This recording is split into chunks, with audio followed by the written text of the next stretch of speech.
Welcome to the new Moral Libertarian View, a podcast-style daily program where we discuss big ideas to see if they can contribute to more individual freedom.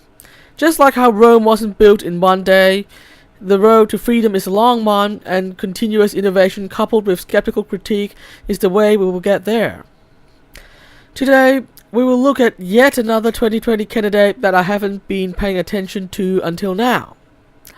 Pete Buttigieg, or Mayor Pete as he is often called, recently came third in a poll behind only Joe Biden and Bernie Sanders, and beating both Kamala Harris and Elizabeth Warren, which is good to hear because they are my two least liked candidates in the race. By beating Harris and Warren, Mayor Pete has won himself the right to some of my attention today. Anyway, this is what we need to know about him. He is the youngest candidate in the race. He was born in 1982, which makes him only several years older than myself, and this also means that he is a millennial. The other thing is that he is perhaps the first openly gay candidate ever. I know this isn't supposed to be relevant, but I included it because this is what people are saying about him. Nevertheless, he doesn't appear to play identity politics, and that's good to see. He's more like Tulsi Gabbard, who has identity credentials but won't play the game, rather than like Kamala Harris, who plays her identity cards at every chance. Between Tulsi, Pete, and most of us out here, it appears that us millennials simply don't buy the identity politics stuff. Correct me if I'm wrong, but I'm not aware that Mayor Pete has put out many policies. One thing that he has focused on is his experience of life as a millennial. I mean, older people may look at him and say, "What do you know about life? You aren't even 40 yet." But then, the millennial life experience has its own unique problems, and older adults often don't quite understand. Firstly, there's this myth that millennials are snowflakes. From my experience, this is just not true. I mean, we are the generation who spent our teenage years in the aftermath of 9/11. Why would we be politically correct snowflakes?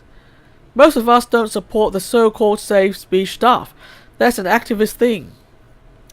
On the other hand, the economic struggles of millennials are very real. There's the difficulty in setting up a career because many fields have become saturated. That's why people do free internships to get into their desired field and earn money as waiters in the evening. There's the housing affordability crisis. It has become too expensive for your average young adult to even rent a place in many cities. And then there's the loss of traditional expectations of settling down in a marriage, which is the result of many years of postmodern damage to our social fabric. Change that we are not responsible for, but we have to live with. All this doesn't make for a very good life, right? I'm sorry if it sounded like a rant, but many people imagine millennials to be snowflakes who are into Foucauldian philosophy, when the precise opposite is true.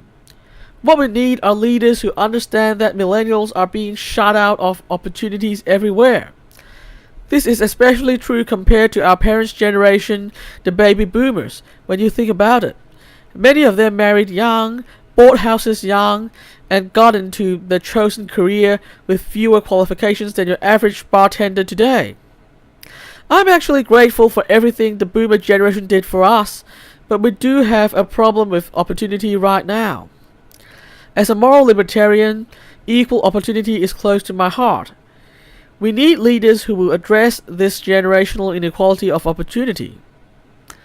I don't know how far Mayor Pete's campaign will go, but if he at least gets to the debates and raises these issues, we will have an opportunity to have a serious conversation about them.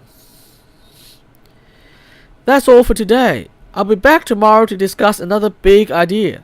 Subscribe if you want to follow our story. The transcripts are available on my website and my Medium profile.